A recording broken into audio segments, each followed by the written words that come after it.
She was thrown to the wolves, but the one who found her was their king. The winter had teeth that year. It bit through wool and bone, through pride and prayer, through everything Ilara thought she understood about survival. The village elders had spoken her sentence at dawn, their voices flat as river stones. Omega, broken bond, cursed womb. The words didn't matter anymore.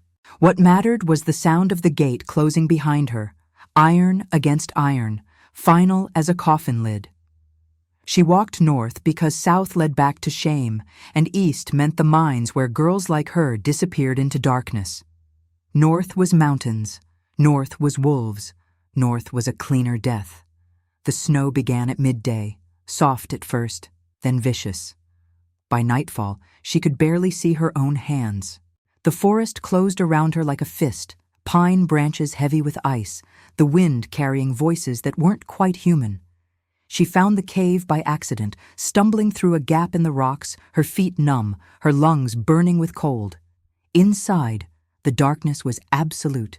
She struck her last match and saw the wolf. He lay against the far wall, massive and black as midnight, his fur matted with blood. 3 arrows jutted from his side, the shafts broken, the wounds weeping crimson onto stone.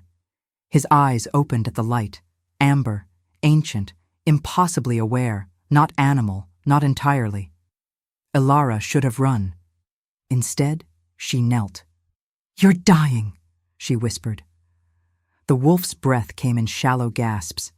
His gaze held hers, and in that moment, she understood something she couldn't name: recognition, kinship, 2 creatures cast out and bleeding.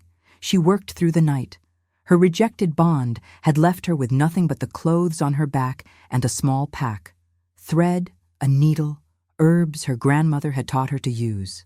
She pulled the arrows free with shaking hands, packed the wounds with moss and crushed wintergreen, whispered prayers to a goddess who'd stopped listening months ago. The wolf didn't fight her. He watched, silent, as she tore strips from her own cloak to bind his ribs. When dawn came pale through the cave mouth, he was still breathing. Barely. Ilara slept curled against the stone, her body too exhausted for fear. She dreamed of fire and silver, of a crown made of bones, of eyes that saw through her skin to the truth beneath. She woke to warmth. The wolf had moved closer in the night. His massive head rested near her shoulder, his breath steady now, his body radiating heat like a forge. The wounds had stopped bleeding. When she touched his fur, he made a sound low in his chest, not a growl, but something gentler. Outside, voices echoed through the trees. Hunters, their dogs barking, their boots crunching snow. "The tracks lead here. If it's still alive, we finish it." Ilara looked at the wolf. His eyes were open, locked on hers. She saw the question there, the impossible intelligence. He could fight. He would die fighting. Or she could choose. She stood and walked to the cave entrance, blocking it with her body. The hunters emerged from the tree line. 5 men, weapons drawn, faces hard with purpose. "Move aside, girl." "No." The leader stepped forward, his crossbow aimed past her into the darkness.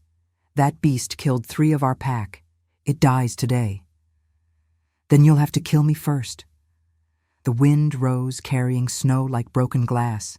The hunters stared at her, this small, rejected thing standing between them and their vengeance. One of them laughed. "You're protecting a monster?" Ilara's voice came steady, cold as the mountain itself. "I'm protecting what you threw away." For a long moment, nothing moved but the snow. Then the leader spat into the white and lowered his crossbow. "You want to die with it? Stay in that hole. Winter will do our work." They left. Their voices faded into the forest, swallowed by wind and distance. Ilara turned back to the cave. The wolf was standing now, favoring his wounded side, his eyes reflecting the pale morning light. He moved toward her, slow, deliberate. When he reached her, he pressed his massive head against her chest, just once. a gesture of acknowledgement, of debt. She placed her hand on his fur, felt the heart beating beneath. "We're both alive," she whispered. "That's enough for now." The snow fell heavier, the cave grew dark again, and outside, beneath the watching pines, the full moon began its slow rise toward the sky. Chapter 2. 3 days passed in the cave's twilight.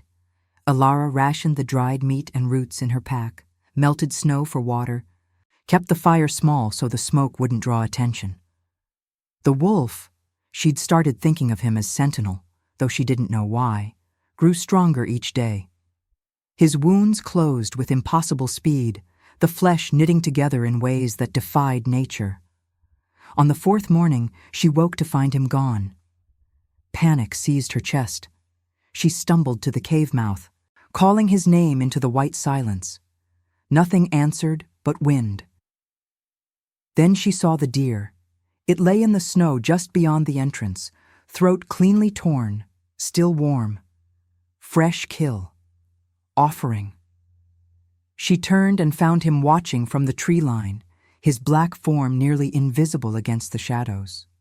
When their eyes met, he dipped his head once, then vanished into the forest. Alara butchered the deer with numb fingers, her mind racing. Wolves didn't hunt for humans. Wolves didn't show gratitude. Wolves didn't have eyes that held entire conversations, unless they weren't just wolves.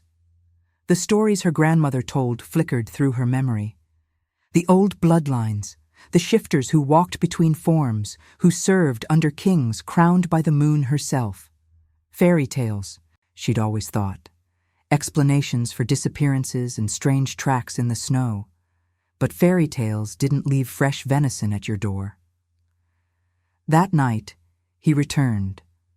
She'd built up the fire, roasted strips of meat until the cave filled with the smell of food and smoke. She set a portion aside and pushed it toward the entrance. Sentinel approached slowly, his movements cautious despite his size. He ate without taking his eyes from her face.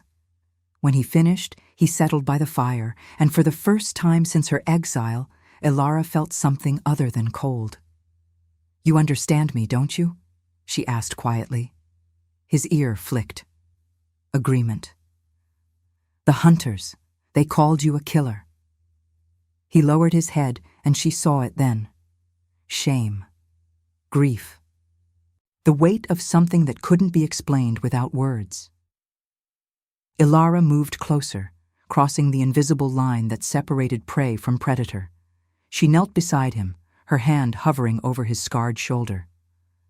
"I was rejected," she said, her voice barely above a whisper. "My mate called me broken, said my Omega blood was too weak to bear his legacy. The pack agreed, so they cast me out." She touched his fur, finally, felt the warmth, the solidness of him. "Whatever you did, whatever they think you are, you're not alone in being unwanted." The wolf's entire body shuddered. He turned his massive head and pressed his muzzle against her palm, and the gesture was so human, so devastatingly gentle that tears burned her eyes. They stayed like that as the fire burned low, two exiles sharing warmth against the merciless winter. The attack came at midnight. Alara woke to growling, to the sound of claws on stone. Sentinel was at the cave mouth, his body rigid, every muscle coiled. She grabbed a burning branch from the fire and stood. 3 wolves emerged from the darkness, smaller than Sentinel, but vicious, their eyes reflecting red in the firelight. Not natural. Not right. "Traitor!" one of them snarled, and the voice was wrong, caught between human and beast. "The Alpha King commands your death." Sentinel lunged. The cave exploded into violence, teeth and fur and blood spraying across stone. Alara swung her makeshift torch, catching one attacker across the face, buying Sentinel the seconds he needed to tear into another. But there were too many. They worked as a unit, coordinated, driving him back toward the cave wall. One of them broke away, coming for Alara. She didn't think. She threw herself between them. The wolf's jaws closed on her arm instead of her throat. Pain exploded white-hot through her shoulder. She screamed, driving the burning branch into its eye. It released her with a howl. Sentinel roared, an impossibly deep sound that shook snow from the cave ceiling. He moved like black lightning, his jaws finding the throat of the wolf that had bitten her. The crack of bone echoed through the night. The remaining 2 attackers fled, their forms melting into the forest shadows. Ilara collapsed against the wall, clutching her bleeding arm. Through the haze of pain, she watched Sentinel approach. Blood dripped from his muzzle. His flanks heaved with exertion, but his eyes were gentle as he nuzzled her wounded shoulder. "I'm okay," she gasped. He growled softly, insistent. Then, before her disbelieving eyes, he began to change. Bones shifted, fur receded. The massive wolf form compressed, reformed, became something else entirely. A man knelt before her in the firelight, tall, broad-shouldered, his skin marked with scars that matched the wounds she'd tended. His hair was black as his wolf form, his eyes the same impossible amber. "You saved me," he said, his voice rough from disuse. Again. Ilara stared, her mind unable to process what she was seeing. "You're Damien Ashcroft." He reached for her injured arm with careful hands. "Alpha King of the Northern Territories, and apparently your mate." The world tilted. Ilara felt consciousness slipping, the pain and shock finally overwhelming her. The last thing she saw was the moon through the cave mouth, full and silver and watching, and his hands, gentle as prayer, binding her wounds with strips torn from his own flesh. Chapter 3. She woke to wolf song. The sound drifted through the cave like smoke, distant and haunting. Dozens of voices raised in harmony under the winter sky. Ilara's arm throbbed beneath fresh bandages, her head thick with the aftermath of shock. She tried to sit up and found a hand steadying her shoulder. Damien sat beside the fire, human now, wrapped in the cloak she'd used to bind his wounds days ago. In the firelight, she could see him properly. The sharp angles of his face, the silver scars crossing his chest, the exhaustion etched into every line of his body. An Alpha King shouldn't look so broken. An Alpha King shouldn't be hiding in a cave. "They're calling you home," Ilara said, her voice rough. "They're hunting me." He didn't look at her, his gaze fixed on the flames. "The pack I once ruled. The wolves I would have died for." "What did you do?" The question hung between them like a blade. Damien's jaw tightened, his hands curling into fists against his knees. "I showed mercy to the wrong wolf." The story came slowly, painfully, like extracting arrows from flesh. 6 months ago, a rival pack had attacked his borders. The alpha who led them was young, desperate, his territory dying from human expansion. Damien had won the battle, had the rival alpha's throat beneath his jaws.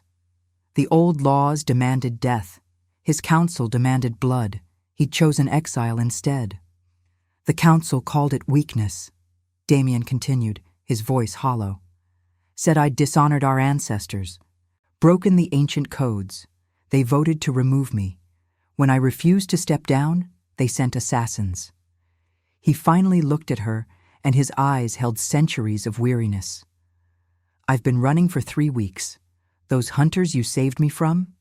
They were my own wolves, wearing human skin." Ilara processed this, her mind working through the implications. "So I didn't shelter a wolf from hunters.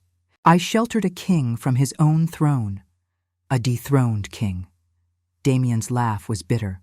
"One they'll keep hunting until I'm dead or broken enough to submit. But you're still alive. Because you chose to stand in that cave mouth." His gaze held hers, intense, searching. "Why? You didn't know what I was. I could have killed you." Ilara touched the bandage on her arm, remembering the moment of decision.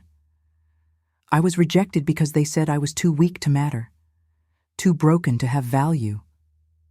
She met his eyes steadily. You were bleeding out in the dark, and you could have taken everything from me, my food, my warmth, my life. Instead, you let me help. That's not weakness. That's the first kind thing anyone's done for me in months. Something shifted in Damien's expression. Pain, recognition, something deeper that made her breath catch. The bond, he said quietly. You feel it too, don't you? She did. Had felt it since the moment she'd knelt beside his wolf form, since she'd pressed her hands to his wounds and whispered prayers. A pull like gravity, like magnetism, like the moon calling the tide. Impossible to explain, impossible to deny. I was rejected, she whispered. The bond broke. It's not supposed to happen twice. It's not supposed to happen at all. Damien moved closer, his hand hovering near hers but not quite touching. But the goddess works in ways we don't understand. Maybe she puts broken pieces together because they fit better than whole ones ever could. Outside, the howling intensified. Closer now, more urgent. Damien stood, his body tensing with the instinct to shift. They've found us. We need to move. Where? Alara struggled to her feet, ignoring the pain lancing through her arm. You said they're hunting you across every territory. Where can we possibly go that they won't follow? He turned to her, and in his eyes she saw the answer before he spoke. The Temple of the First Moon. 3 days' journey into the Frostback Mountains. It's sacred ground. Even my enemies won't violate it. He hesitated. But the path is brutal. If you come with me, you might not survive. Ilara looked at the cave mouth, at the darkness beyond, and the hunters closing in. She thought of the village that cast her out, the mate who called her worthless, the life she'd already lost. Then she looked at Damien, this broken king who'd chosen mercy over murder, who'd let her save him when he could have taken everything. I survived rejection, she said. I survived exile. I saved an alpha king without knowing his name. She picked up her pack, slinging it over her good shoulder. I'll survive 3 days in the mountains. Damien's expression transformed. Not quite a smile, but close. Then we run. Together.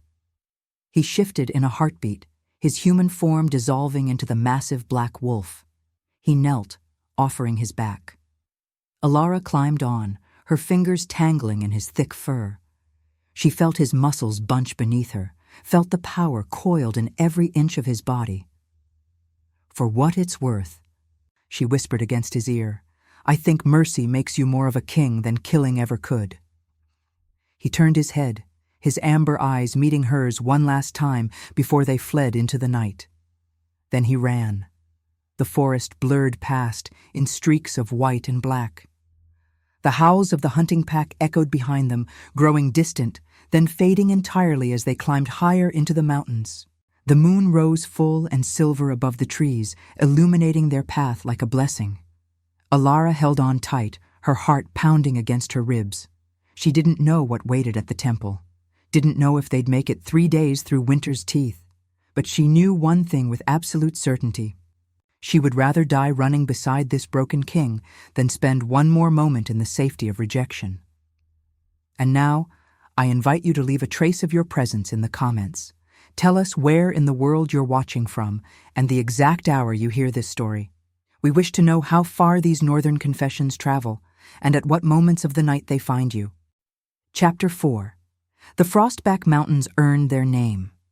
For 2 days they climbed through snow that cut like broken glass, through winds that stripped warmth from bone, through forests so ancient the trees themselves seemed hostile to anything living. Damien ran until his paws bled, only stopping when Alara's body went limp against his fur, unconscious from exhaustion and cold. They sheltered in a hollow beneath a fallen pine. Damien shifted back to human form, his body shaking with the effort of transformation. He pulled Alara against his chest, sharing what little warmth remained between them. Stay with me, he whispered into her hair. Just a little longer. She woke at dawn, fever-bright and shivering. The wound on her arm had reopened during the run, blood seeping through the bandages. Infection, Damien knew, Without treatment, she'd be dead in days. "There's a stream," she mumbled, barely conscious. "My grandmother said. Wintercress grows near moving water, yellow flowers, stops infection. You need rest. Find it." Her hand gripped his wrist with surprising strength. "Or we both die here." Damien searched for an hour before finding the stream, half frozen and hidden beneath snow. The wintercress grew in small clusters along the bank, their yellow blooms defiant against the white. He gathered what he could, crushed the leaves between stones, and returned to find Alara unconscious again. He worked through the day, packing the poultice against her wound, forcing water between her cracked lips, keeping the fire burning with the last of their fuel. As night fell, her fever broke. She opened her eyes and found him watching her, his face gaunt with worry. "You stayed," she whispered. "Where else would I go?" She laughed weakly. "You're an alpha king. I'm a rejected omega who can barely walk. You could run faster without me." Damien brushed damp hair from her forehead, his touch gentle. "I've run alone for weeks. It's a special kind of death, being untouchable." His hand lingered against her cheek. "You stood between me and hunters when you had every reason to let me die. You bled for me when those wolves attacked, and now you're teaching me about wintercress while burning with fever." He leaned closer, his voice dropping to something raw and honest. "I don't want to reach the temple alone anymore." Alara's breath caught. The bond hummed between them, visible now in the firelight, thin threads of silver connecting chest to chest, soul to soul. She'd felt it growing stronger with every shared danger, every moment of trust. "The goddess is cruel," she said softly, "giving me a second bond when the first one broke me. Or maybe she's giving us both something we didn't know we needed." Damien's thumb traced the line of her jaw. Permission to start again. Before she could respond, a howl split the night, close, too close. Damien was on his feet instantly, his body already shifting. Alara grabbed his arm, stopping him. "Wait." She'd heard something in that howl. Not aggression, desperation. They emerged from the shelter together, Alara leaning heavily on Damien's shoulder. A wolf stood at the edge of their firelight, smaller than Damien's form, white as the snow, her sides heaving with exhaustion. Blood stained her fur. "Luna," Damien breathed, recognition sharp in his voice. The white wolf shifted, becoming a woman with silver hair and eyes like ice. She collapsed to her knees, her words coming in gasps. "My king. They're coming. The full pack. They know about the temple." She looked up, and Alara saw tears freezing on her cheeks. "Cassius leads them. He's declared you traitor under the old laws. If you reach sacred ground, he'll burn it to ash rather than let you claim sanctuary." Damien's entire body went rigid.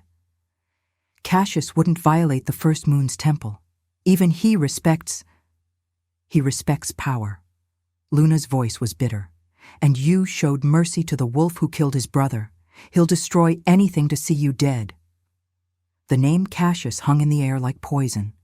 Damien's second, his oldest friend, the wolf he'd trusted with his life. Alara felt his pain through the bond, sharp as any blade. "How long do we have?" Damien asked. "Hours, maybe less." Luna struggled to her feet. "I came ahead to warn you. The others. They don't all agree with Cassius, but they're afraid to stand against him." Her eyes flickered to Alara, assessing, curious. "Is this the Omega? The one they say sheltered you?" "She saved my life." "Then she's as foolish as you are." But Luna smiled slightly, a broken thing. "Or as brave." Alara stepped forward despite the pain in her arm, despite the fear making her legs shake. "Can we reach the temple before them?" Luna shook her head. "Not injured as you are, not with him carrying you. They'll overtake you in the valley." "Then we fight," Damien said, "against 50 wolves." Luna's laugh was hollow. "Even you can't win those odds, my king." Alara looked between them, her mind racing through possibilities. They couldn't run fast enough, couldn't fight 50 wolves, couldn't hide in these mountains without freezing. Unless… The temple, she said slowly. It's sacred to the first moon, the goddess herself. Yes, Luna confirmed, built on the site where she first touched the earth. Why? Because I'm an Omega. Ilara's voice grew stronger, more certain. Broken bond or not, Omega blood still carries the old magic. My grandmother told me the stories, how the first Omegas were the goddess's voice, her hands on earth. She turned to Damien. What if we don't run to the temple? What if I call her? Silence fell over the clearing. Luna stared at her like she'd suggested flying to the moon. The goddess doesn't answer prayers anymore, Damien said carefully. Not for centuries. She answered mine once already. Ilara touched her bandaged arm. When these wounds should have killed me, when you found me in that cave instead of any other wolf. She stepped closer to him, her eyes fierce. I think she's been answering all along. We've just been too broken to notice. Damien searched her face, and whatever he saw there made his expression shift. Hope, dangerous and fragile. It's madness, Luna whispered. So is everything else we've survived. Ilara held out her hand to Damien.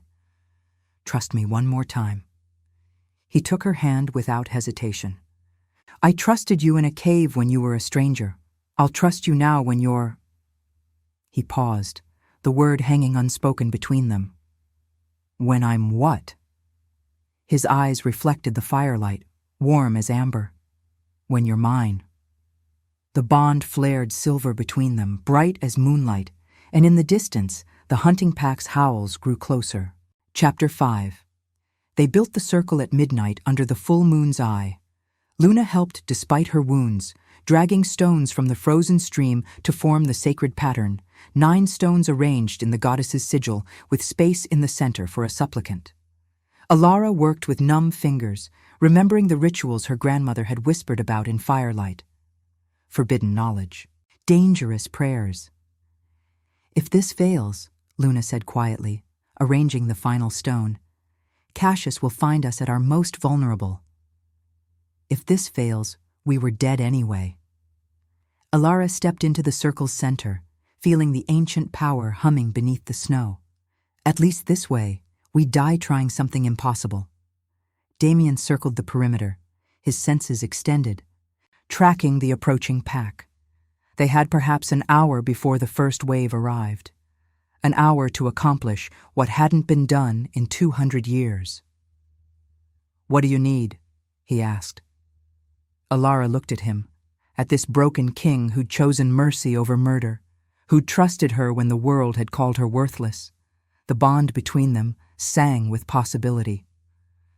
Blood, she said, and a sacrifice. Luna inhaled sharply. Ilara, not death. Ilara held up her bandaged arm. Pain. The goddess doesn't want corpses. She wants proof we're willing to give everything. She met Damien's eyes.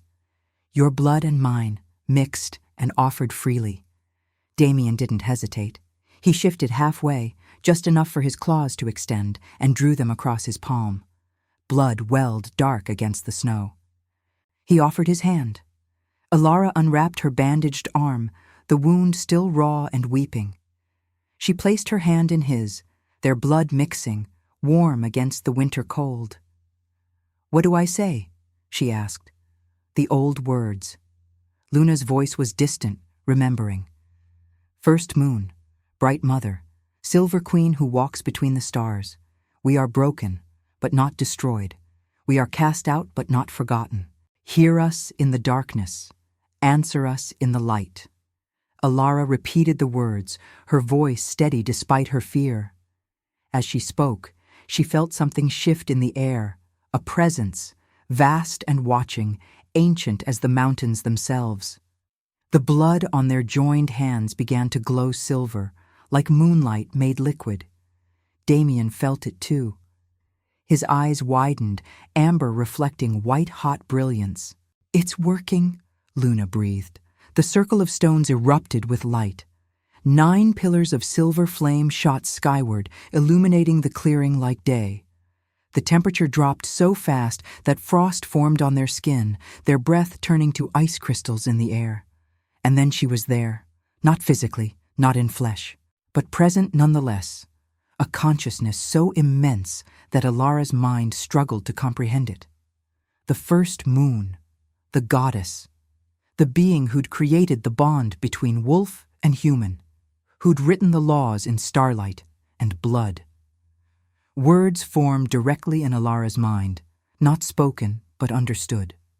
"Why do you call me broken child?" Ilara's knees buckled, but Damien held her upright, his presence anchoring her to reality. "Because we're out of options," she whispered. "Because the world has called us worthless, and we need to know if that's true." "The world is not my voice." "Then what is your voice?" Tears streamed down Ilara's face, freezing before they could fall. "Because I've prayed for months, and you've been silent. I watched my bond break, watched my mate walk away, watched an entire pack call me defective. I have been here all along. The presence shifted, focusing. I do not speak in thunder. I speak in the small choices. The moment you chose to help instead of flee. The moment he chose mercy instead of murder. The moment you both chose each other when the world said you were broken." Ilara felt Damien's hand tighten on hers. "You call yourself rejected, child. But I do not reject. I refine." The goddess's attention turned to Damien, and Ilara felt him shudder under the weight of it.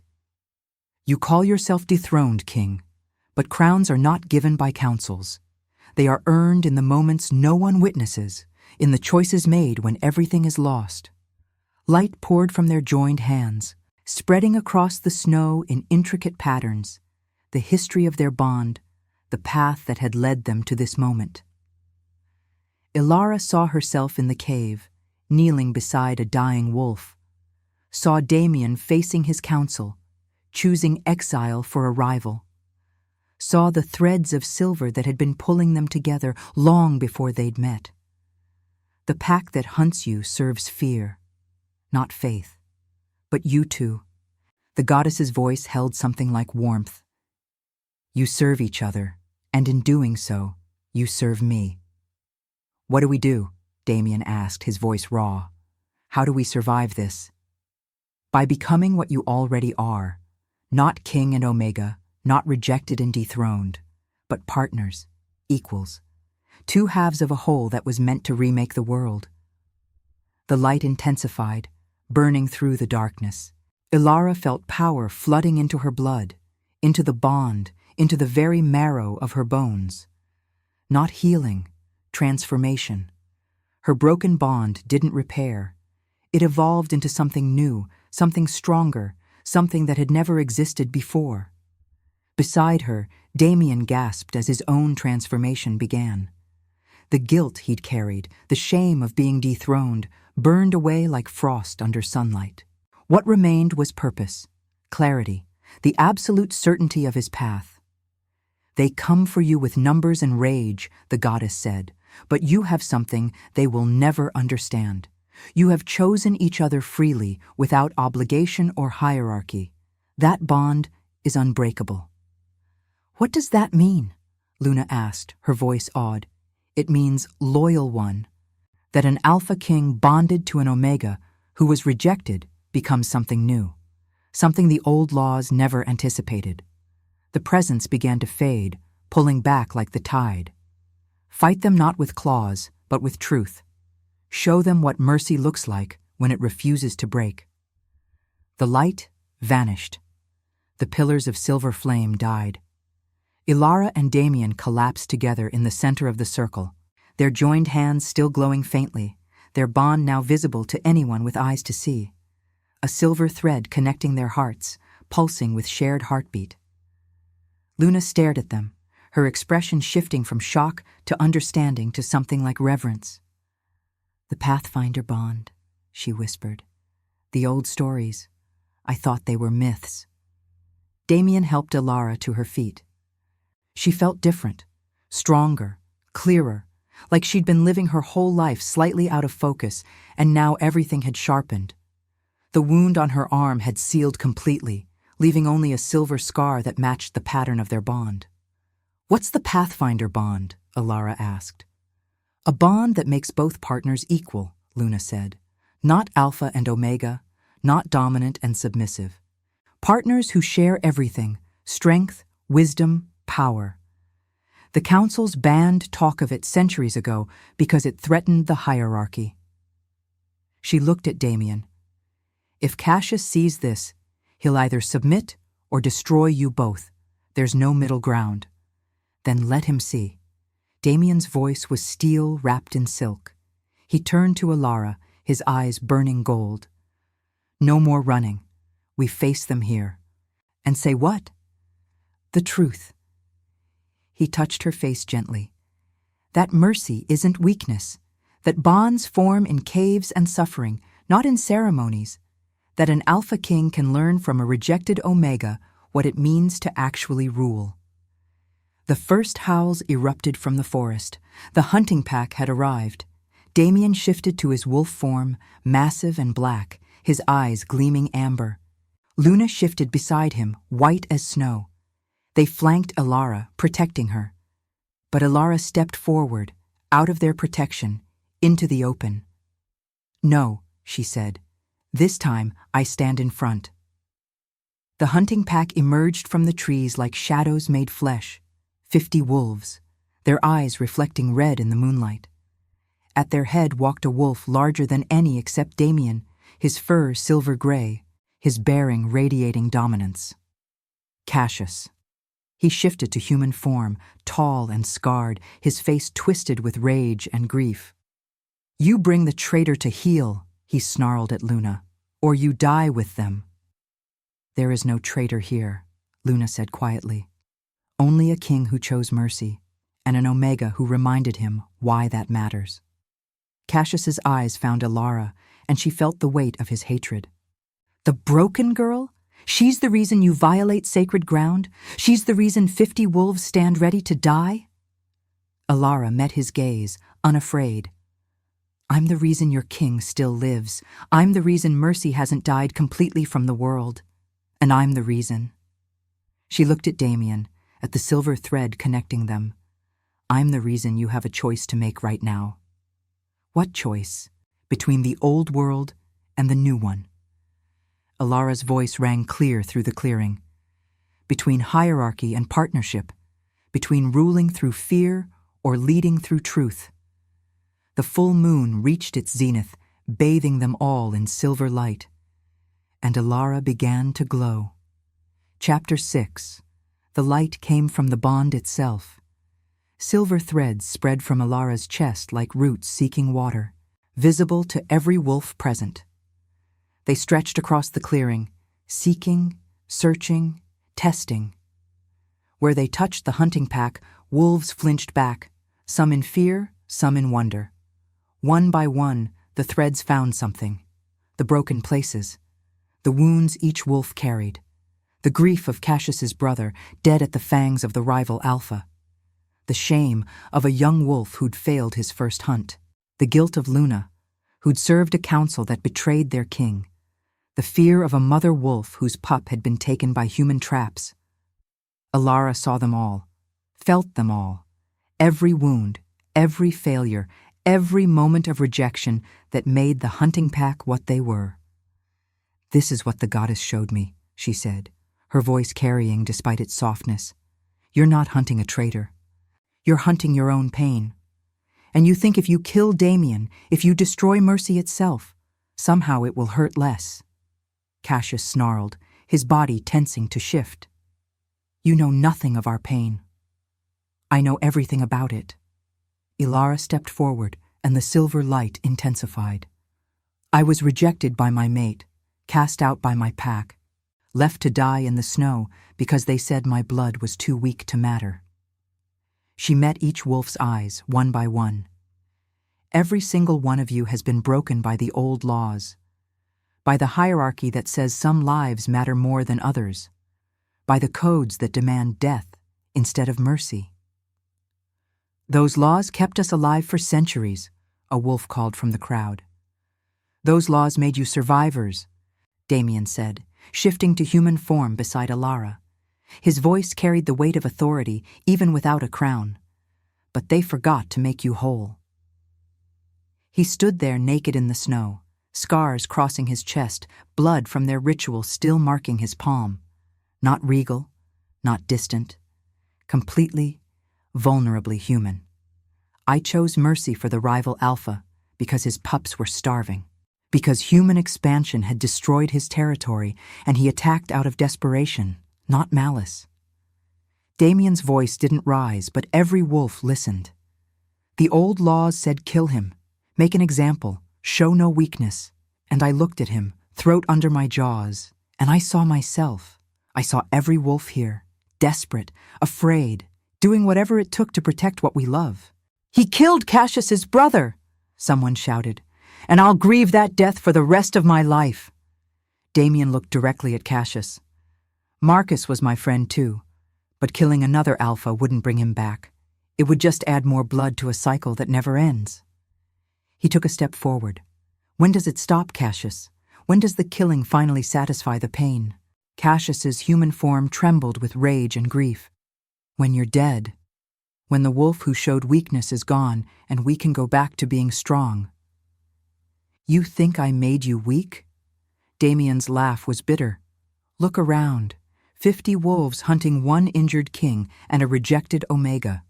You've crossed sacred ground, violated the goddess's temple, abandoned every code you claim to serve, all to kill one wolf who asked you to choose compassion." He spread his arms. "If this is strength, I want no part of it." The silver light from Alara's bond pulsed, growing brighter. More threads reached out, touching hearts, finding cracks. Several wolves in the hunting pack began to glow faintly themselves, their own broken bonds responding to her gift. "The Pathfinder," an older wolf whispered, awe in her voice. The old stories were true. Alara felt the moment shifting. The pack was no longer unified. Doubt had crept in, a thin wedge that could be driven wider. But Cassius remained solid, his grief and rage forming an impenetrable wall. "Beautiful speech," Cassius said coldly. "But words don't change what you are. A traitor who chose an enemy over his own pack. A weak king who let sentiment cloud judgment." He shifted back to wolf form, his body coiling to attack. "And weakness dies. That's the only law that matters." He launched himself at Damien. Everything happened in a heartbeat. Luna dove to intercept, but Cassius was too fast, too driven by rage. His jaws opened, aimed for Damien's throat. Damien didn't move, didn't shift, just stood there with that terrible calm, and Alara stepped between them. The silver light exploded outward like a star-going nova. Cassius's body hit an invisible wall and was thrown back, tumbling across the snow. The light from Alara's bond now formed a shield, solid as stone, protecting Damien. "No more," she said, and her voice wasn't human anymore. It was layered, echoing with something ancient. "I am done watching wounded wolves destroy each other because they think pain is proof of strength." The goddess was speaking through her. Alara felt it, the presence that had visited their ritual now flowing through her blood, using her voice, her body, her broken-made whole Omega gift to deliver a message the pack couldn't ignore. "You want to kill your king because he showed mercy? Then you'll have to go through me first, through the bond he chose freely, through the partnership that makes both of us stronger." The silver light intensified until wolves had to turn away. "And I promise you, the goddess herself stands with us, not with the old laws, not with the cycle of blood, but with 2 broken wolves who chose each other when the world said they were worthless." Cassius struggled to his feet, but Alara's shield held him back. Rage warred with confusion on his wolf features. "Your brother died," Alara said, gentler now. "And that pain is real, that grief is valid, but killing Damien won't bring Marcus back. It will just mean you've lost 2 brothers instead of 1. Something cracked in Cassius's expression. The rage faltered, showing the devastation beneath. He shifted back to human form, standing naked and shaking in the snow. "He was all I had," Cassius whispered. "Marcus was. He was." "Your twin," Luna said softly, moving to stand beside him. "Your heart brother. The one who shared your first shift, your first hunt, your first kill." Tears streaked her face. "We all loved him. But he wouldn't want this. He wouldn't want you destroying everything good in his name." The entire hunting pack watched, frozen, as their leader's certainty crumbled. Ilara lowered the shield, but kept the silver light burning. She walked toward Cassius slowly, unarmed, unafraid. When she reached him, she placed her hand over his heart. "You're not weak for grieving," she said. "You're not betraying him by choosing mercy, and you're not alone in this pain." She looked back at Damien. "We're all carrying wounds, all broken by loss and fear and rejection. The question is, do we keep breaking each other, or do we start healing?"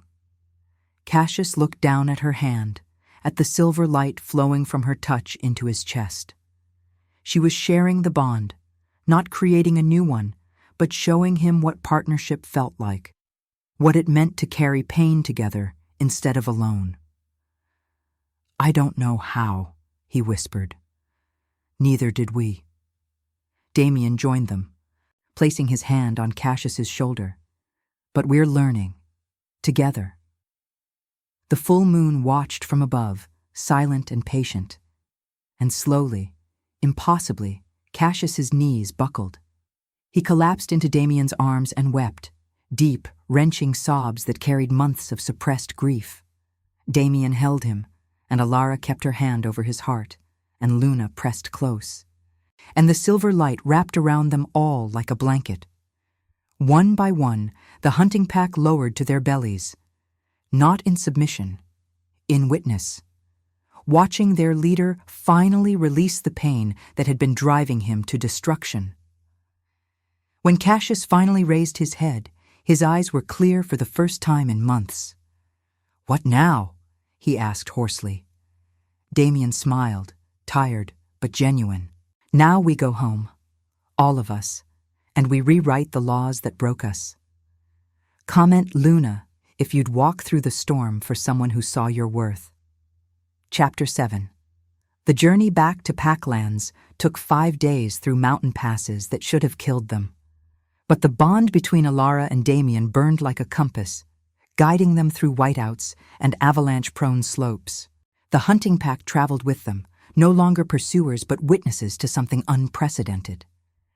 Cassius walked beside Damien at the head of the column, their conversation quiet but constant. Years of friendship being rebuilt one careful word at a time.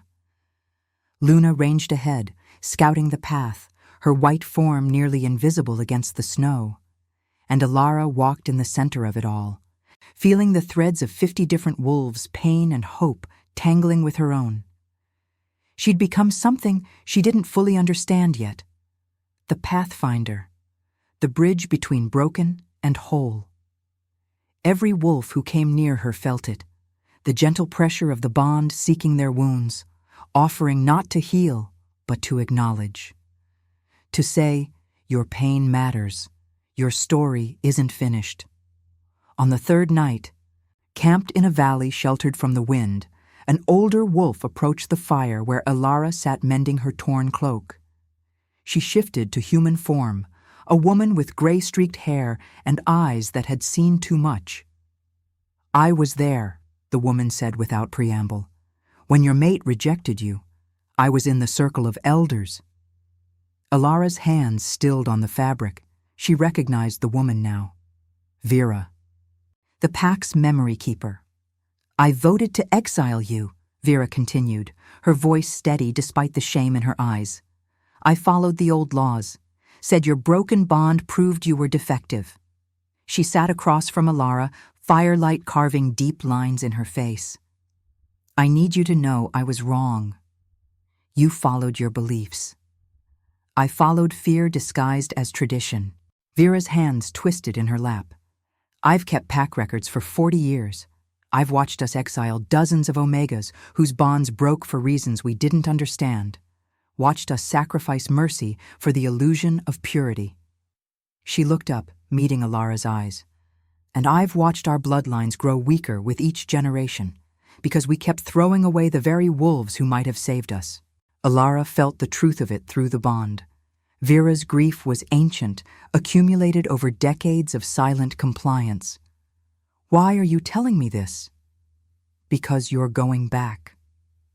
Vera gestured at the camp, at the 50 wolves settling in for the night. When we reach Pack Lands, you'll stand before the elders, and I need you to know that some of us have been waiting for someone like you. Someone brave enough to prove the old laws wrong. Damien appeared from the darkness, settling beside Alara with the easy intimacy they'd developed. He'd heard the conversation. How many, Vera? He asked. How many elders question the old ways? Enough to force a vote. Vera's eyes gleamed with something like hope. Not enough to guarantee victory, but combined with Cassius's support and the testimony of 50 wolves who witnessed the goddess speak through your bond. She smiled, tired but genuine. We might actually change something.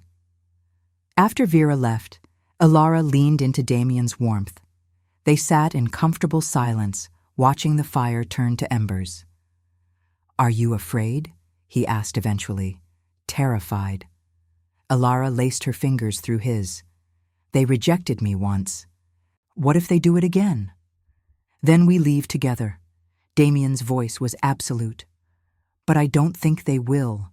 You've already changed the minds of wolves who came to kill us. The elders will feel it too. That pull towards something better. You sound certain. I am. He turned to face her fully, his amber eyes reflecting firelight. Because I know what it feels like to resist you. I tried in that cave, remember? Tried to stay distant, to treat you like a stranger who'd saved me out of pity. His thumb traced circles on her wrist. It lasted about 12 hours before I realized I'd found the other half of my soul. If I couldn't resist, they won't either. Alara kissed him then, soft and deep, tasting smoke and snow and promise. When they parted, the silver bond between them flared visible, bright enough to illuminate the entire camp. 50 wolves watched from the darkness. None looked away. They reached Pack Lands at sunset on the 5th day. The territory stretched across a valley ringed by ancient pines, with the pack's central village built around a massive stone circle. Dozens of wolves emerged from their homes as the hunting party approached, confusion turning to shock as they recognized Damien walking alive and unharmed at the column's head. And beside him, glowing with silver light, walked an Omega who should have died in the mountains months ago. The elders convened immediately in the stone circle. 13 wolves, old and powerful, their combined authority enough to crown or condemn a king. They took their positions as the full pack gathered, hundreds of wolves pressing close to witness. Cassius stood and spoke first, his voice carrying across the crowd. He told the story plainly. The hunt, the cave, the goddess's intervention, the choice he'd made to follow mercy instead of rage. When he finished, he looked directly at the head elder, an ancient wolf named Mordrin. I came to kill my king for showing weakness, Cassius said. I left understanding that mercy is the hardest form of strength. Murmurs rippled through the crowd. Mordrin's expression remained unreadable. And you, Damien Ashcroft? Mordrin's voice was like stone grinding on stone. You stand before us dethroned and bonded to a rejected Omega. What defense do you offer? Damien stepped forward, and Alara felt his calm through the bond. No fear, only purpose. No defense.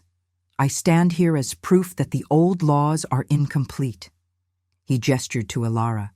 This Omega was rejected because her bond broke. You called her defective, cast her out to die. And yet she saved an Alpha King's life when she had every reason to let me bleed out in the snow. She stood between me and 50 hunting wolves. She called the goddess herself and was answered. "The goddess hasn't answered mortal prayers in 200 years, another elder interjected.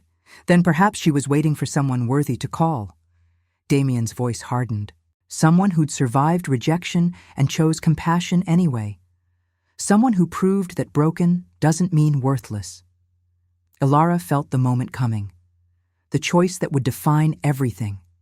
She stepped forward into the center of the stone circle and let the silver light of the Pathfinder bond blaze fully visible. "I'm not here to defend myself," she said, her voice steady despite her racing heart. "I'm here to show you what you've been throwing away." She opened the bond completely, not just to Damien, but to every wolf present, shared everything, the agony of rejection, the slow death of exile, the moment she'd chosen to save a bleeding wolf instead of protecting herself, the transformation in the ritual circle, the goddess's words. "I do not reject, I refine." Hundreds of wolves gasped as they felt it. Her pain, her strength, her absolute refusal to let suffering make her cruel. "The old laws say broken bonds prove weakness," Ilara continued. "But I stand here bonded to an Alpha King through a Pathfinder union the goddess herself blessed.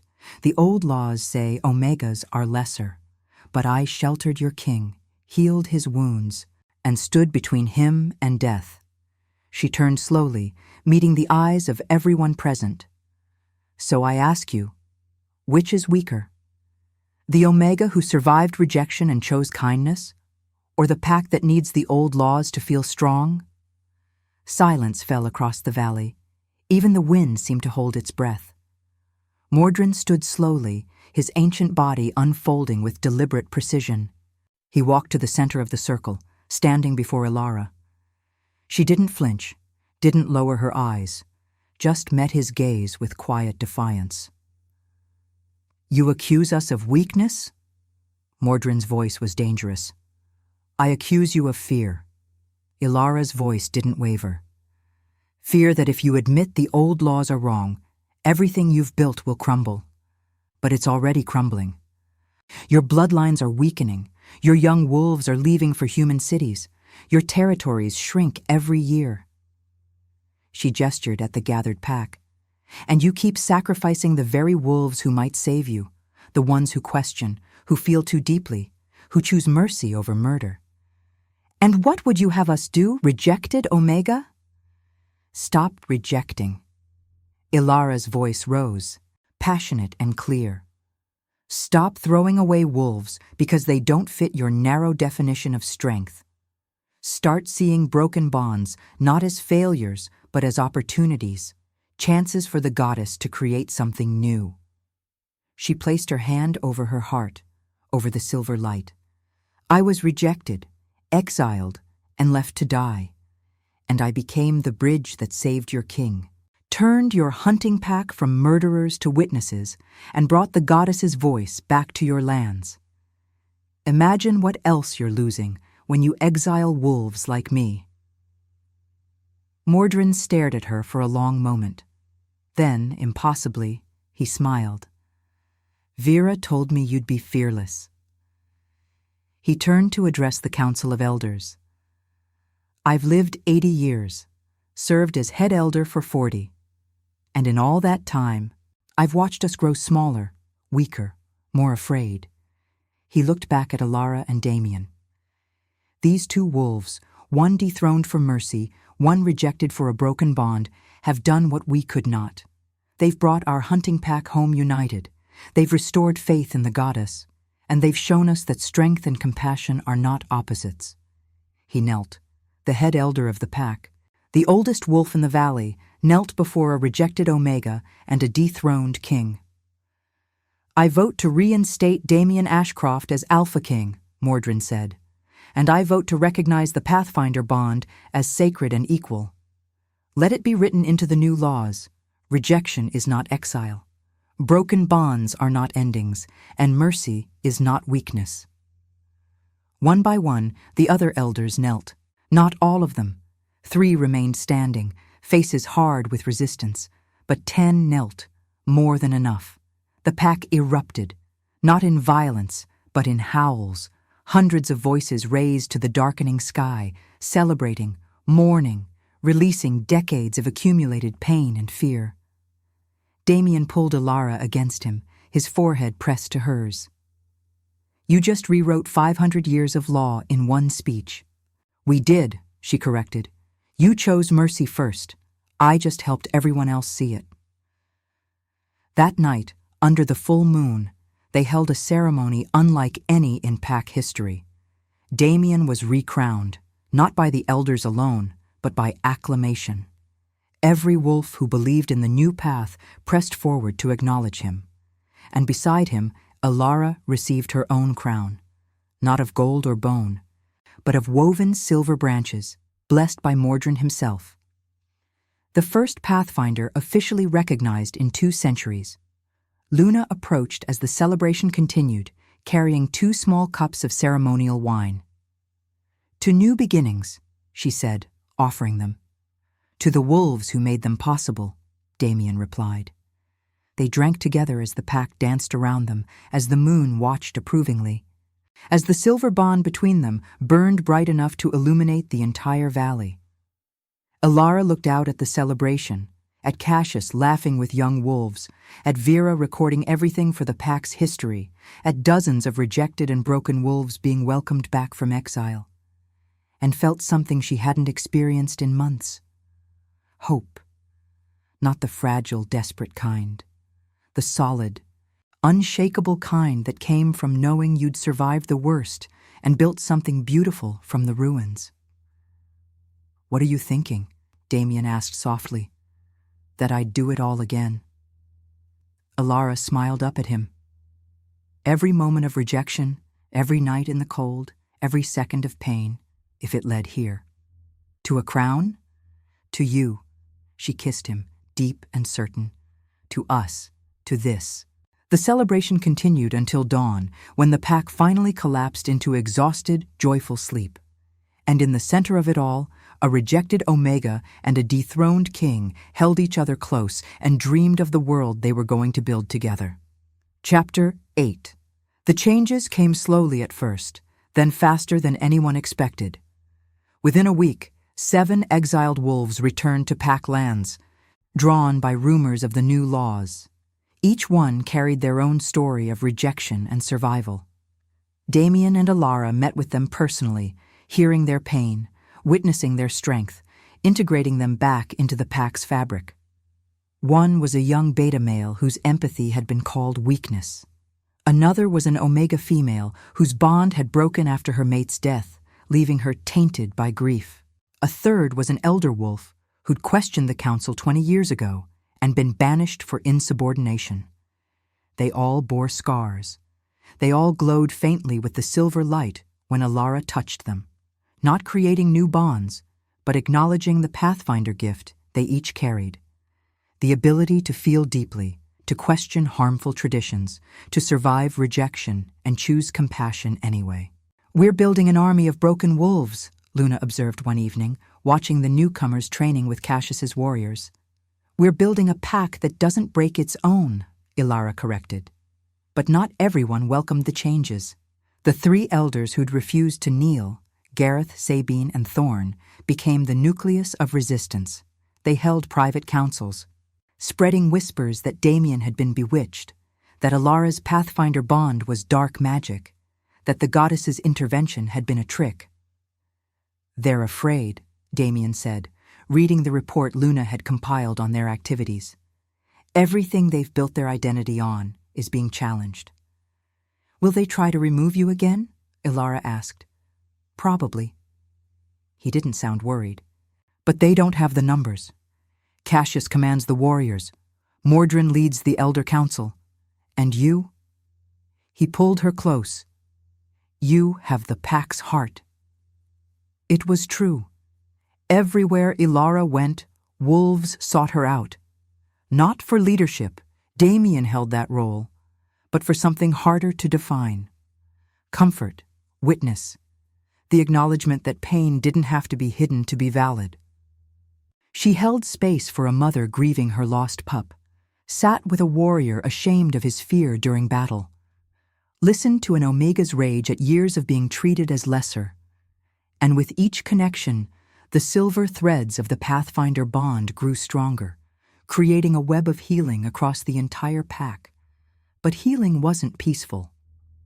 2 months after their return, a young wolf named Kieran challenged Damien publicly during a pack assembly. He was one of Gareth's followers, barely 20, his eyes burning with righteous fury. "You've made us weak," Kieran shouted, standing in the center of the stone circle. "We take in exiles, forgive traitors, let broken wolves pollute our bloodlines. When humans come to take more territory, when rival packs attack, we'll have no strength left to fight," the crowd murmured. The fear he voiced was real. Survival had always meant strength, and strength had always meant ruthlessness. Damien stood calmly. "Is that a formal challenge? It's a warning. Step down peacefully or what?" Damien's voice cut like a blade. "You'll kill me? Lead a rebellion? Start the cycle of blood again?" He stepped forward, and his presence filled the space, not through intimidation, but through absolute certainty. "You want to know if mercy makes us weak? Let's test it." He shifted in a heartbeat, his massive black wolf form towering over Kieran's smaller frame. The young wolf shifted too, snarling, ready to fight. But Damien didn't attack. He circled slowly, his amber eyes locked on Kieran's. "You think I don't know fear?" Damien's voice came through the mental link all wolves shared in their animal forms. "I spent weeks running from my own pack, bleeding in caves, watching wolves I'd protected turn into hunters." He stopped circling, standing perfectly still. "And I could have become like you, could have decided mercy was the problem, could have hardened my heart until nothing could hurt me anymore." Kieran lunged. Damien sidestepped easily, using Kieran's momentum against him, sending the young wolf tumbling across the stone. "But here's what you don't understand," Damien continued. "Hardness isn't strength, it's just fear wearing armor." He pinned Kieran with one massive paw, not hurting him, just holding him. Real strength is choosing compassion when rage would be easier. Real courage is admitting you're afraid and moving forward anyway. Real power is building a pack where wolves don't have to hide their wounds to survive. He released Kieran and shifted back to human form, standing naked and vulnerable in the center of the circle. "If you want to lead this pack, kill me now," Damien said quietly. "I won't fight back. I'll let you prove that might makes right, that the old ways were correct, that mercy really is weakness." He spread his arms. "Go ahead. Take the throne." Kieran remained in wolf form, trembling with confusion and rage. The entire pack held its breath. Then Ilara walked forward. She didn't rush, didn't speak, just moved with that quiet certainty until she stood beside Damien. The silver light of their bond flared visible. "He's not offering weakness," she said to Kieran. "He's offering you a choice. Kill him and rule through fear, or accept that there's another way, harder, scarier, but ultimately stronger." Kieran shifted back, tears streaking his young face. "I don't know how to be strong without being hard." "None of us did." Ilara knelt beside him. "That's why we're learning together." She placed her hand over his heart, and the Pathfinder bond reached out, finding the fear beneath his anger. Kieran gasped as he felt it, not judgment, but understanding. Not correction, but compassion. "You're afraid of being hurt," Ilara said softly, "of letting people close and watching them leave, so you've decided to push everyone away first." She smiled gently. "I understand. I lived that way for months after my rejection, but I promise you, isolation isn't protection. It's just a slower kind of death." Kieran broke. He collapsed into her arms and sobbed, releasing months of suppressed fear and loneliness. Ilara held him, and Damien placed a hand on his shoulder, and the pack watched their king and Pathfinder transform a challenger into family. When Kieran finally raised his head, his eyes were clear. "I'm sorry," he whispered. "You're learning," Damien replied. "That's enough." After the assembly, Gareth approached Damien privately. The old elder's face was tight with barely controlled fury. "You humiliated that boy." I offered him a choice. "You broke him with your witch bond Omega." Gareth spat the words. "This is exactly what I warned the council about. You're not strengthening the pack, you're neutering it."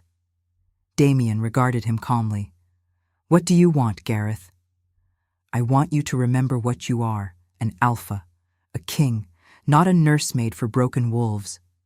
The elder leaned closer. "Sabine, Thorn, and I represent a third of the pack. We're leaving.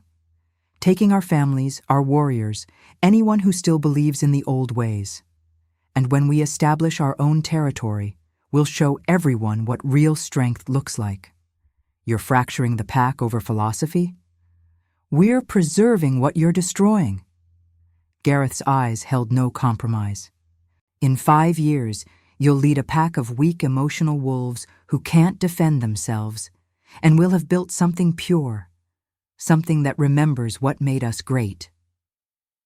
Damien felt Alara through the bond, felt her pain at the fracture, her understanding that this was inevitable. "I won't stop you," he said finally. "If you truly believe separation is better, go with my blessing." Gareth looked shocked. "You're just letting us leave?" "Forcing you to stay would make me exactly what you accuse me of being, a tyrant who demands submission." Damien's voice was sad but firm. "I won't hold anyone prisoner, not even to prove a point. You'll regret this mercy." "Maybe." Damien met the elder's eyes. "But I'd regret becoming cruel more." 2 days later, Gareth, Sabine, Thorn, and 43 wolves left Packlands. They headed north, toward unclaimed territory, carrying their rigid certainty and their fear of change.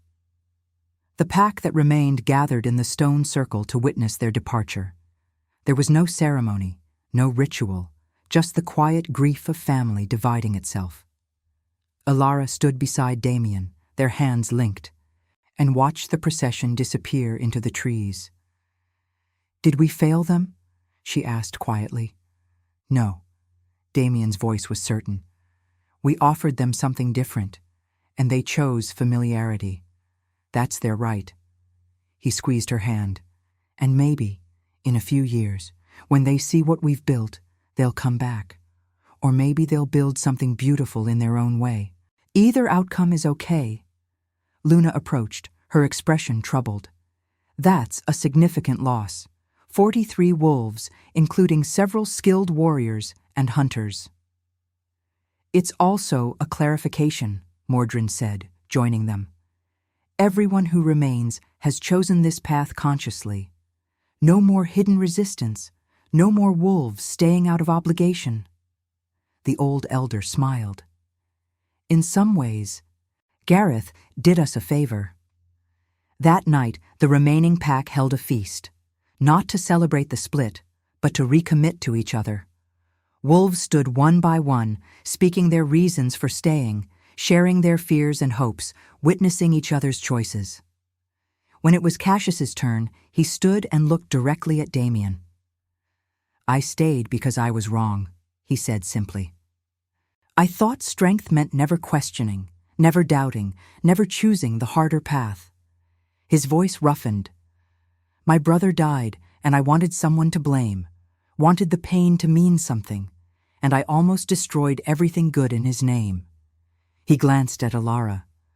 "But a rejected Omega taught me that carrying pain doesn't mean spreading it, that mercy isn't weakness, that the hardest thing in the world is choosing compassion when rage would be so much easier." The pack howled in agreement, their voices rising to the stars. Ilara felt the moment's significance through every thread of the Pathfinder bond. This was the foundation.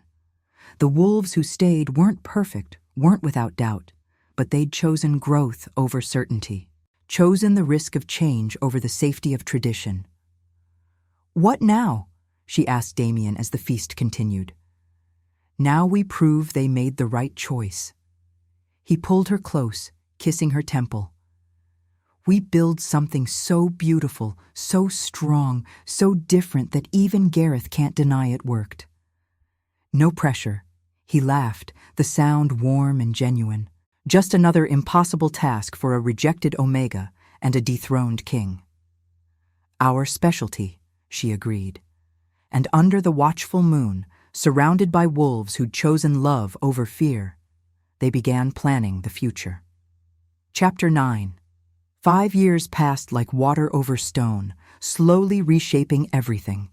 The pack's territory didn't expand through conquest, but through reputation. Exiled wolves from across the continent heard whispers of a place where broken didn't mean worthless, where bonds formed outside tradition were honored, where mercy was considered strength. They came in ones and twos at first, then in families, then in entire groups fleeing packs that still clung to the old ways. Damien and Alara welcomed them all. The stone circle became a healing space. Every full moon, Ilara held what they called witness circles, gatherings where wolves could share their wounds without judgment, their failures without shame, their fears without consequence. The silver threads of the Pathfinder bond wove through dozens, then hundreds, creating a web of connection that strengthened the entire pack. "You've created something unprecedented," Mordrin told her one evening, watching wolves comfort each other after a particularly emotional circle. A pack built on vulnerability instead of dominance. "We're still learning," Ilara replied, but she couldn't deny the transformation. Wolves who'd arrived broken and defensive now laughed openly, touched without fear, trusted without reservation. And they fought like demons when necessary. Because mercy didn't mean weakness. It meant choosing your battles wisely. When a human corporation tried to buy their territory for mining, Damien negotiated first, offering alternative land, proposing partnerships, suggesting compromises. When negotiation failed, when the corporation sent armed security forces to clear the land, the pack responded with coordinated precision that left the invaders fleeing without a single human death, but with absolute certainty they'd never return. "We don't kill unless there's no other choice," Damien told his warriors afterward. "But when we must fight, we fight with everything." News of their victory spread. Other packs began sending delegations. Curious about this strange territory where rejected wolves thrived, where kings and omegas ruled as equals, where the old hierarchies had dissolved into something fluid and fierce. Some came to learn, others came to challenge. Gareth's pack, now calling themselves the Ironclaws, remained isolated in their northern territory. Rumors suggested they'd become even more rigid, their laws even harsher. Several wolves had escaped and sought refuge with Damien, bringing stories of brutal discipline and growing paranoia.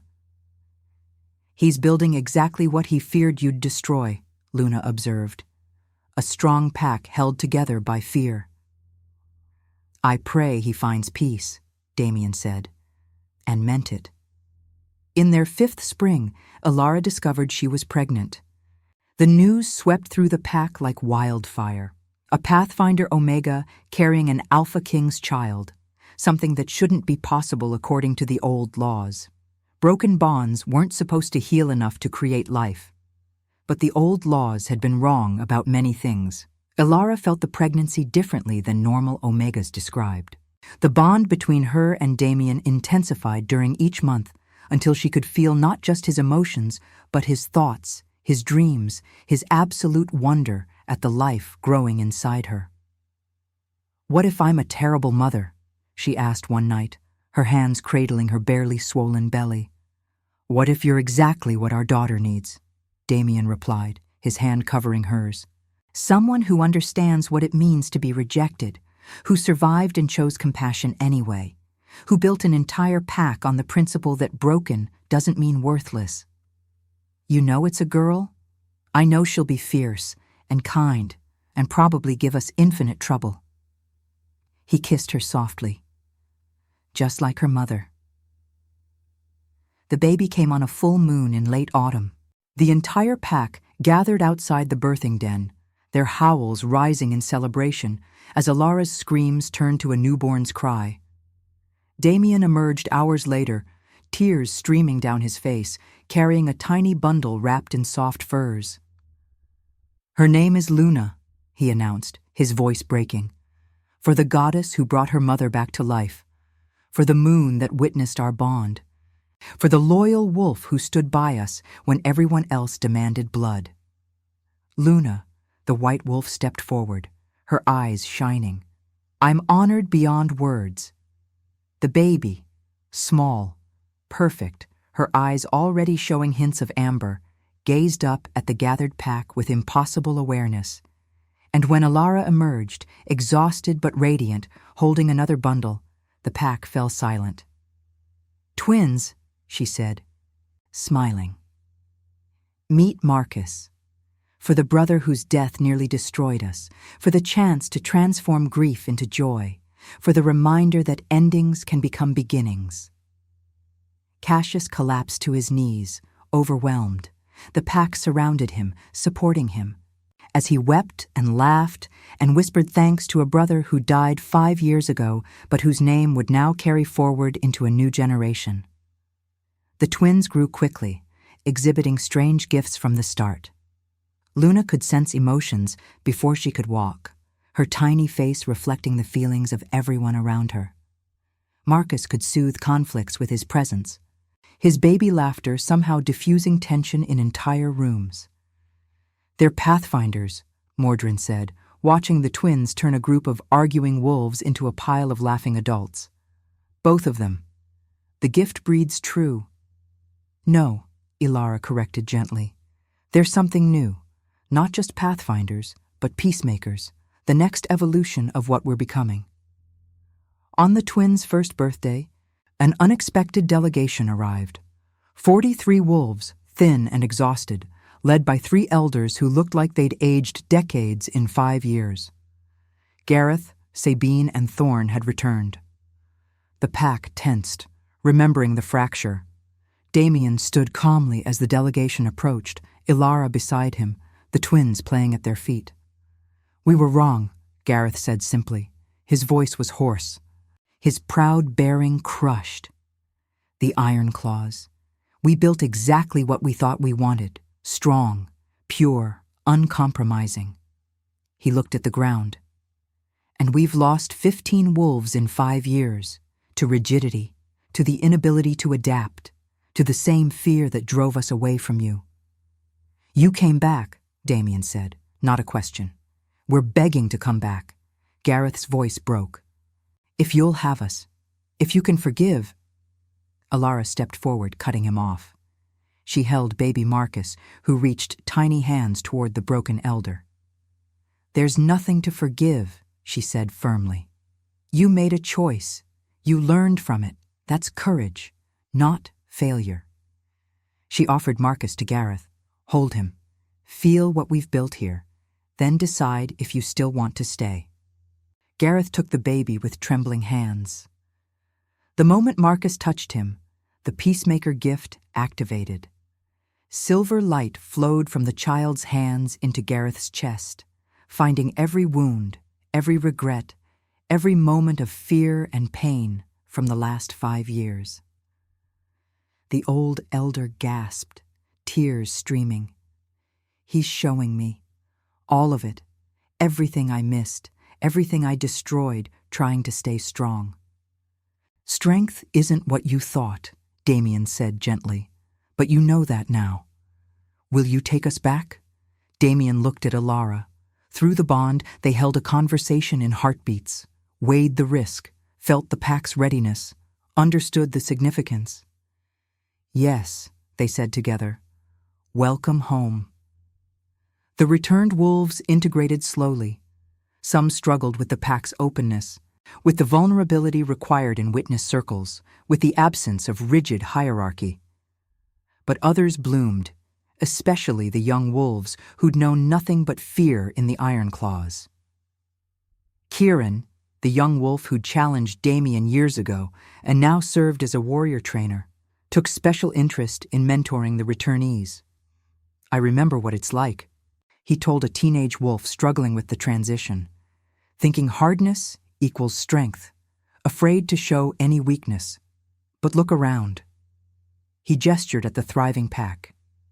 These wolves are soft with each other and fierce with enemies. They cry openly and fight ruthlessly. They're the strongest pack on the continent precisely because they don't waste energy pretending to be invulnerable. Year by year, the transformation deepened. The pack's numbers grew to over 300. Their territory expanded not through conquest, but through neighboring packs requesting to join, drawn by reputation and results. Damien's leadership became legendary, not for brutality or dominance, but for the rare combination of strength and compassion. Alpha kings from across the continent sought his counsel, learning how to rule through service rather than fear. And Ilara became something that had no precedent. Not queen, though she could have claimed the title. Not merely pathfinder, though that gift defined her. She was the heart of the pack, the one who held space for every wolf's pain, who witnessed their wounds without trying to fix them, who reminded everyone that survival and thriving were different choices. On the 10th anniversary of their bond, the pack held a celebration. 1,000 wolves from allied territories came to witness, to learn, to participate in the witness circle Ilara held under the full moon. Damien stood before the gathered masses, Ilara beside him. They're now 10-year-old twins translating for wolves who spoke different languages, their peacemaker gift creating harmony across cultural divides. 10 years ago, Damien began, I was a dethroned king bleeding out in a cave, and a rejected Omega chose to save me when she had every reason to let me die. He looked at Ilara, love and gratitude written across his face. She taught me that mercy isn't weakness, that broken bonds can become something stronger, that the wolves society discards are often the ones carrying the gifts we need most. He turned to the crowd. We're not perfect here. We make mistakes. We struggle. We fail often. His voice strengthened. But we fail together. We heal together. We build together. And that's proven stronger than any system built on hierarchy and fear.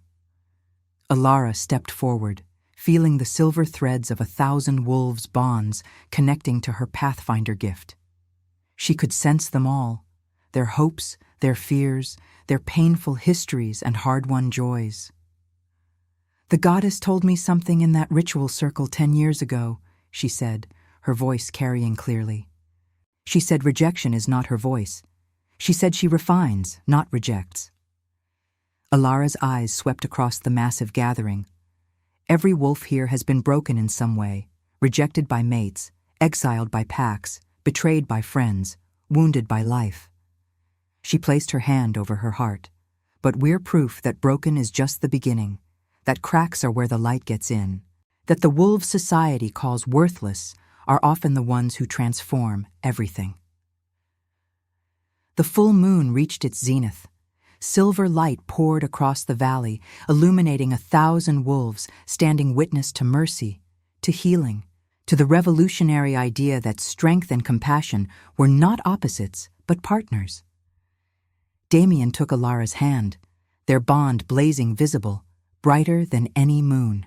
She was thrown to the wolves, he said softly, repeating the words that had opened their story. But the one who found her was their king, and together we proved that the only thing stronger than fear is choosing love anyway. The pack howled. 1,000 voices raised in harmony, in gratitude, in witness to the impossible becoming inevitable.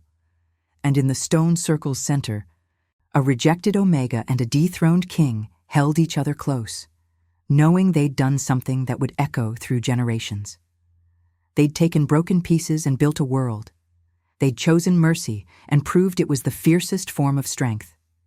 They'd loved each other when the world said they were worthless, and in doing so, rewritten what love could mean. The celebration continued until dawn. Wolves danced and sang, shared stories and tears, held each other close and promised to carry this lesson forward, to their own packs, their own territories, their own broken wolves waiting to be reminded that survival is not the same as surrender. As the sun rose, Ilara and Damien stood on a hill overlooking the valley, watching their children play with dozens of other pups, watching their pack settle into peaceful rest, watching the world they'd built shimmer with possibility. "Do you think it will last?" Ilara asked. "Nothing lasts forever." Damien pulled her close. "But we've planted seeds, and seeds grow into forests, and forests outlive the wolves who planted them. That's almost poetic. I learned from the best." He kissed her softly. "From a rejected Omega who chose to save a bleeding wolf, who stood between me and death, who called the goddess herself and was answered, who taught a broken king that mercy makes you more royal than any crown." Ilara leaned into his warmth, feeling the bond pulse with shared heartbeat, shared purpose, shared love that had survived rejection and exile and 500 years of laws saying they were wrong. "I'd do it all again," she whispered. "Every moment, every single one." She smiled up at him. "Because they all led here, to you, to us, to this." The sun climbed higher, burning away the mist. The pack stirred, waking to another day in a world that believed broken wolves were worth healing. And two souls, bound by silver and choice and the goddess's blessing, stood together on a hill and watched the future unfold. Knowing that sometimes the greatest strength is simply refusing to let suffering make you cruel. Sometimes mercy is the hardest path. And sometimes the wolves the world throws away are exactly the ones who save it. If your heart beat alongside ours, like, comment, and subscribe. Because every soul that joins our moon keeps the flame of redemption alive.